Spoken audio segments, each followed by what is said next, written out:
So I've been asked to solve a bit of a mystery, and I wanted to invite you along as I work through the possible culprits of what appears to be a petunia pandemic. I've had a couple people email and send photos of petunias that are looking long and leggy and yellow and very unattractive. They're just not doing well, but they were doing well a week ago. So what's going on? Well, this time of year, the number one thing I'd ask is, hey, how much light and how much water is it getting? Because if it's not getting a full 6 hours a day of sunlight, well, that could cause your petunias to kind of flop. But if they're in the same spot they were last week, then it's probably not a sunlight issue because we've had plenty of that in the last couple of days.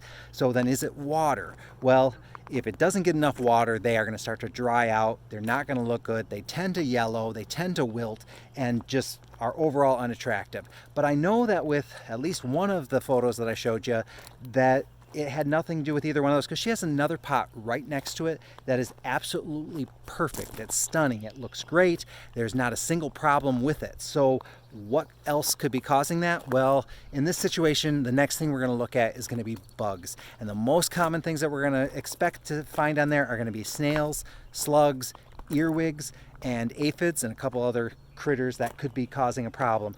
And a lot of those you're not going to see because they come out at night and they do all their damage, and sometimes you don't really recognize it because it's not obvious. So if it's snails, slugs, or earwigs, go out and buy some Sluggo Plus. It's going to take care of all three of those things, knock them out, and you can start getting things back to normal. You're going to cut off that long and leggy part, which is about 20% of the plant probably, and it's going to bounce back. Like, it's going to go gangbusters pretty quick once that stress is gone. So don't panic. You can also give it some fertilizer, because that can also be another one of the culprits. It's, you've had it for say a month or maybe 3 weeks, and the fertilizer that was in it maybe when you got it from us has kind of worn off, and it's time to get some more fertilizer. So you get maybe the Miracle Grow stuff that you add to your water. That can be a good way to kind of get some fertilizer in there, and you do that every week or every other week depending on the instructions. Or you get just some other fertilizer that you can add in there, something for flowers, something with bloom boosters. That's going to be the way to go.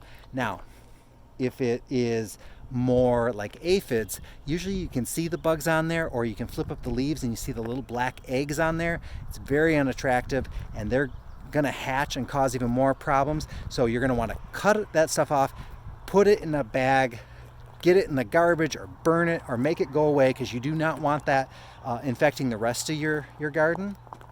And then you're going to need a spray, like a BioAdvance 3-in-1, something that's going to get rid of aphids and other bugs.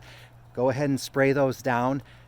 Usually they come back. Most of those sprays, though, you don't want to do in the hot sun. So do it in, early in the morning, or do it late in the evening on the leaves, not when it's raining either. So that should help take care of those problems. Hopefully you'll see them recover very quickly, and everything's going to be in top form, because those plants are going to bounce back as long as we get rid of those stressors. So that's my advice for today.